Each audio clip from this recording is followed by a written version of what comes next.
COVID has done a lot of damage throughout Oklahoma in so many ways, and economic development is one of them. How are cities and towns that are dependent on business and industry to produce jobs and tax revenue faring during the pandemic? OETA's Susan Caddo goes in depth with economic development experts in Oklahoma to find out.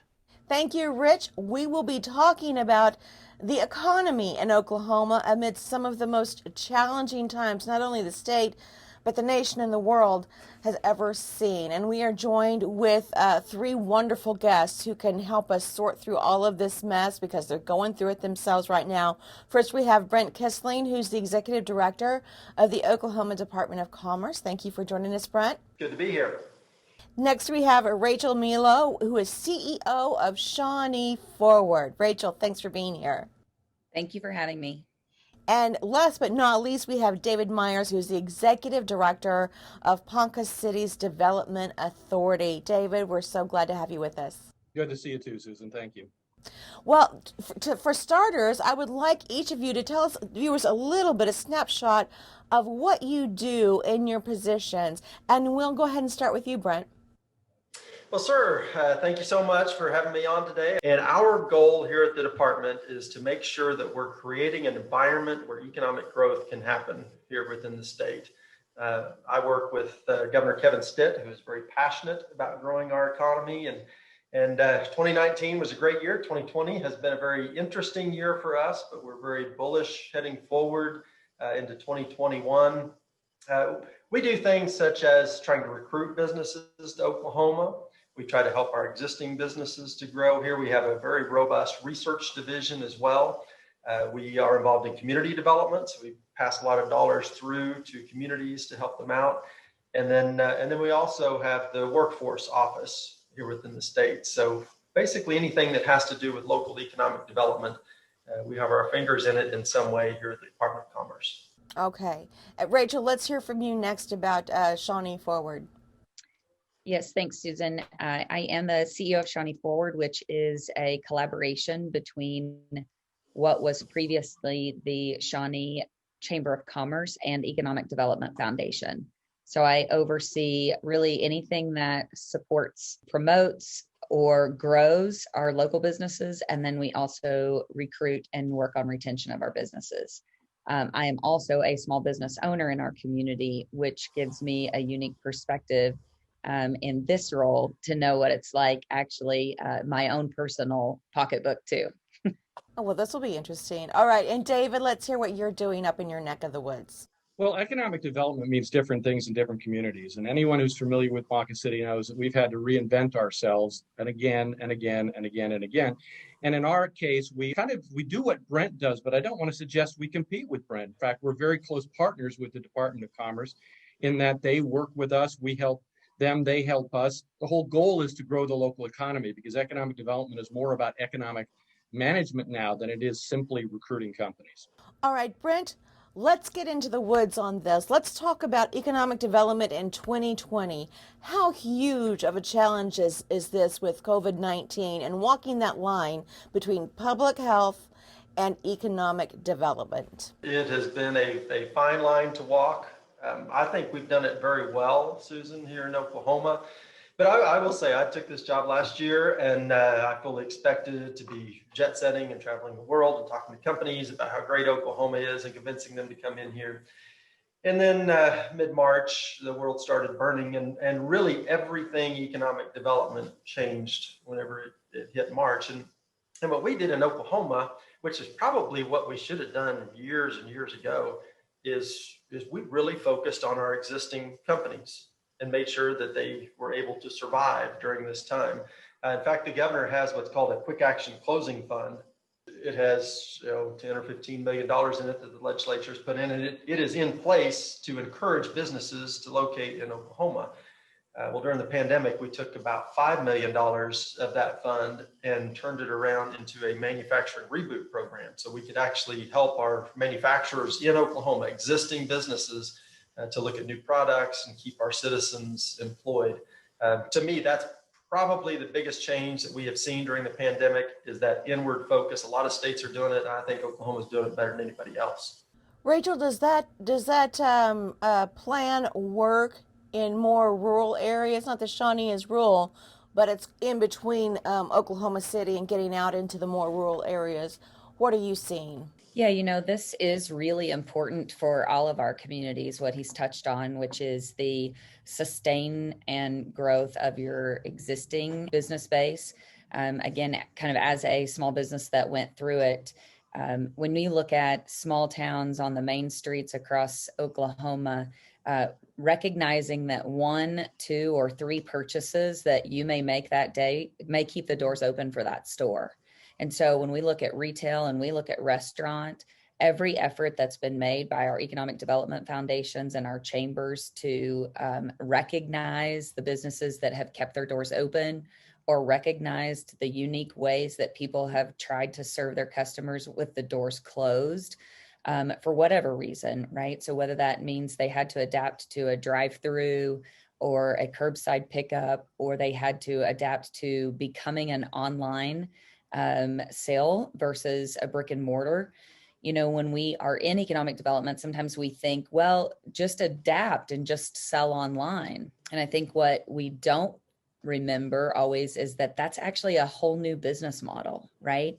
And so whether that's a restaurant or a retail or other small business, we've essentially asked them to open a second business, which is a non-brick and mortar. And so what we can do in our roles is help them with the messaging and the marketing component of that, help them get traffic to these new venues, these new ways of supporting their business. And in our, what I would call the highway towns, right? There's a little town that the highway drove through. It's even more important that their leaders help them and encourage them to shop local and not just send them to support cities outside of our state, right? So not just sending everybody to Amazon, right? And so while Amazon turns us some good use tax in our areas, it's at the detriment sometimes to our neighbors and our friends who run small businesses. David, your efforts for Ponca City, the city's efforts for economic development have won awards in the past. Does your recipe for success still work in this day and age? Actually, more so, Susan. I think, and Rachel knows this, Brent knows this well. In the best of times, 80% of new jobs created in any community come from the existing businesses that Brent and Rachel just referenced. And the programs that we have adopted, things like how to get industry certifications, our trade show brigades, where we take industries to help diversify their particular product mix and so forth. They are incredibly important now as we're seeing changing supply lines as a result of COVID, and we're seeing worker issues as a result of COVID, and we're seeing needs for robotics and artificial intelligence implementations and industry knowledge and so forth. So it's more relevant today than it's ever been. Yeah, so let's talk about workforce development. I know that's one of the mission statements in Shawnee Forward. Brent, how is the state as a whole, how are we doing with workforce development right now? Well, I would tell you that historically, we've not been real strong in workforce development. We've got pockets of it that work really well here in the state, but across the board, we don't always rank real high with being able to connect our workforce with those available jobs. We're trying to correct that right now. We've just released a new program during the pandemic called Oklahoma Works Together. And the concept behind it is taking this idea of workforce development, instead of looking at it on the statewide level, let's look at it in our individual communities, like Shawnee, like Ponca City. And, historically, if you looked at what we really need, what kind of graduates we need, things like aerospace engineers will pop up to the top. We need thousands of aerospace engineers in Oklahoma, but we don't need thousands of aerospace engineers in Guymon or in Broken Bow. There's a different need in those areas. And so what we're doing right now is facilitating local teams to analyze the data, look at what the jobs are that they have today, make some projections on what those jobs will be 5 years from now, and then put a plan together on how we fill those. So it's a catch-22, isn't it? Because people want to train for jobs that they know will be there when they're finished investing in that training, but you can't really get the jobs until you have the trained workforce. How do you tackle that one, Rachel? Well, it's one of those things that, yes, that is one of the challenges of workforce. But the reality is, right now, we have a lot of employers looking for a workforce. And really, we have a workforce availability in almost every sector. And what we're looking at for workforce is not only continuing to better align the needs of the workforce, like Brent mentioned, but actually filling the spots that are available right now today. And due to some of the necessary actions that were taken to kind of take us through COVID, we now have a lot of employers really concerned about people actually coming back to work. And so, how do we incentivize people really to come back to work? Whether that means better jobs or better flexibility or better childcare. And so, really looking at serving the needs of our businesses through serving the needs of the employees in the workforce too in this new remote world, right?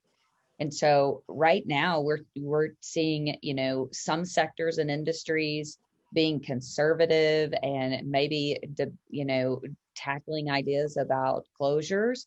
And then we have some sectors that are really excelling and they're hiring.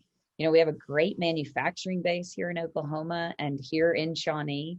And, we have manufacturers hiring, looking to hire 25 today or 100 in the next 6 months. And so we really do have to tackle it from both sides, the future needs and the right now needs. And so right now, workforce, absolutely, without a doubt, is a top priority. Are you seeing the same thing in Ponca City, David, where the workforce is concerned? You have excess jobs and not enough people to fill them. And also, I want to direct one other question to you. You might weave it into your answer. We can go back to it. But is there a difference between how we address these issues in urban areas and rural areas? Yes to all of that. I can't help but notice that I've got more gray hair than anybody on this call. And when I was doing this job 25 years ago, I was in the city of Los Angeles where workforce was an issue. This is a nationwide, in fact, a worldwide problem. Back in 1995, just to use that, it used to be a case where if you attracted a company, the workforce would follow. That hasn't been the reality for 15 years. Now it's a case of companies going to where they can find the workforce, which goes to your point about urban versus rural. Companies, when they're looking, will tend to look at an urban area because there's an assumption that they will have a better time or an easier time finding a workforce than if they went to a rural area. There's a lot of other differences in rural, but I really want to make one point very clear. I don't in Ponca City compete with an Oklahoma City or a Tulsa. I compete with a Salina, Kansas, or an Alliance, Nebraska. So it's a whole different thing. If you're trying to be a rural area and play urban economic development, it's like trying to play soccer with a football. It's altogether equipment, things act differently, things break differently. It's a completely different process that I saw when I was in Los Angeles and what I'm now seeing in Ponca City. So it's really no longer about just creating jobs. To Rachel's point, it's about getting wages up. It's about getting good jobs. It's about the skills training that Brent talked about that's prevalent in all of our career tech systems. And it's about really enhancing the workforce. And the good news is everybody's benefiting from this. Existing Oklahoma residents are benefiting from this. So, Brent, let's talk about broadband. I know Oklahoma, I read an article saying we're 26th in the nation for broadband access. That's a C. Is that good enough? That is not good enough. And we've talked a lot about the different things that have come out of the pandemic. And I think a recognition that we as a state need to focus even more on broadband development is probably one of the big things that has come out of the pandemic. The governor had a task force that met all during 2019. Trying to come up with some ideas. We updated the broadband plan. Department of Commerce was the one that staffed that. Legislature is also working on some plans to turn some of those ideas into legislation this year. But I've learned, Susan, that broadband is one of those very political issues in our state. It is. There are a lot of players in this space. It's not just about money. Sometimes it's about people paying a fee in order to access that broadband. There's lots of different technologies that are competing right now, such as line of sight stuff, fiber. So it is a very complicated issue right now, but it is certainly at the forefront. Do you know what other states are doing to address these complications, this red tape? I don't understand why broadband is political. I think it's maybe it's about money for companies who want to do one thing and not have others piggyback on it. But do you see what other states are doing, and would any of those ideas work for us? Well, it might be. Like I say, we have lots of players in that space in Oklahoma, and so we have a lot of competition, which also makes for a lot of overlap. Other states don't have quite that level. They handle broadband similar to what we would handle electricity or natural gas or something like that, and have it a lot more regulated. I'm certainly not thinking that that's the direction we're heading here.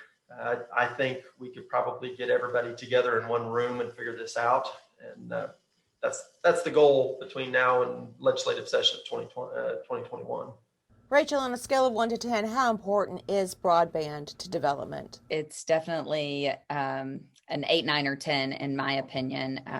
I will tell you, oftentimes people think about going to the big cities or the connectivity, but I have a history of, for the last 10 years, I have worked remotely.